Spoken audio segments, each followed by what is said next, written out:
Jonatán, a kapitány, 20 éves sem volt talán.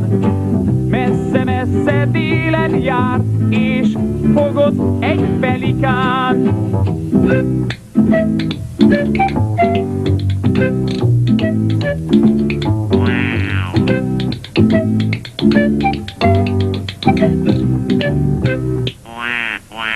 Másnap látja Jonatán, tojt egyet a pelikán.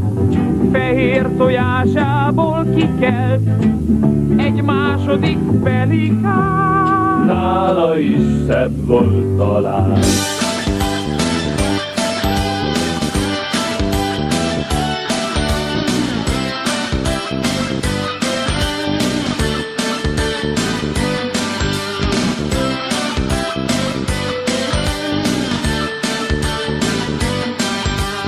Lassan reggel 8 óra, csöngetnek a suliba.